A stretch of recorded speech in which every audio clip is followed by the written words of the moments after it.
pessoal, sejam todos bem-vindos aqui no canal Manifeste Ilha da Magia.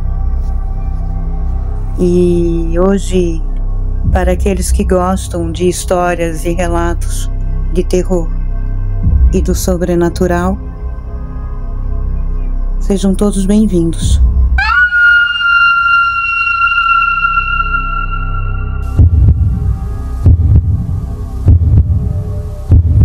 E hoje, aqui no quadro Manifeste Relatos, eu trago para vocês um relato da cidade de Canoinhas, Santa Catarina.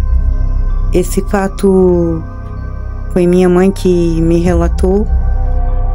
Esse fato é um fato verídico, um fato real, um fato que aconteceu há muito tempos atrás, pessoal. E nessa época, a minha mãe não era nem nascida ainda quando aconteceu esse ocorrido aí, pessoal. A minha mãe conta que nessa época aí que ela era criança, a minha bisavó contava muitas histórias para ela.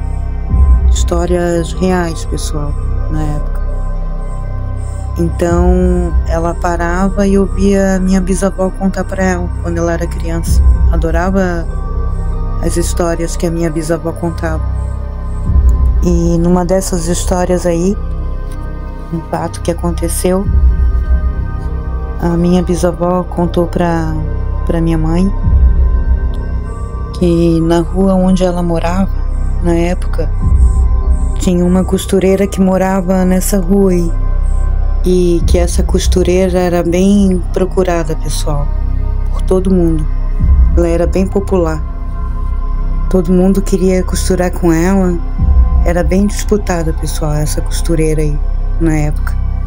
A minha bisavó também contou pra minha mãe que no fato dessa costureira aí ter muitas encomendas, ela passava madrugadas, pessoal, costurando, para poder dar tempo de entregar as roupas das pessoas. E chegou um dia, pessoal, numa madrugada, que ela estava costurando. Isso era umas 3 e pouco da madrugada, pessoal.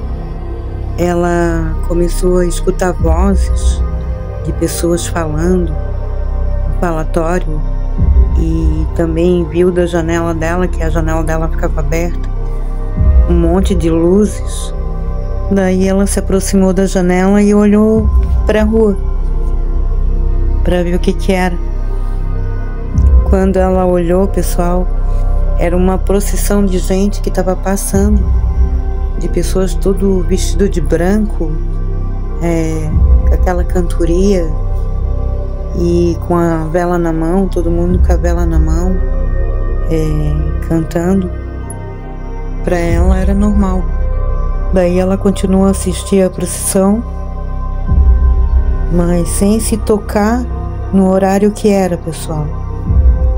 E nesse meio tempo que ela estava assistindo a procissão, passou uma pessoa e parou na janela dela.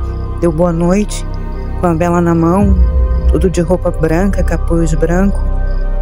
Pegou e entregou a vela para ela. E disse que a noite não era feita para os vivos, era feita para os mortos. Daí no momento que ela foi pegar a vela, veio só o osso da mão segurando a vela. E quando ela foi olhar para a janela, não tinha mais ninguém ali. E esse é o meu relato de hoje. Eu vou ficando por aqui. Um forte abraço a todos. Tchau, tchau. Até o próximo vídeo.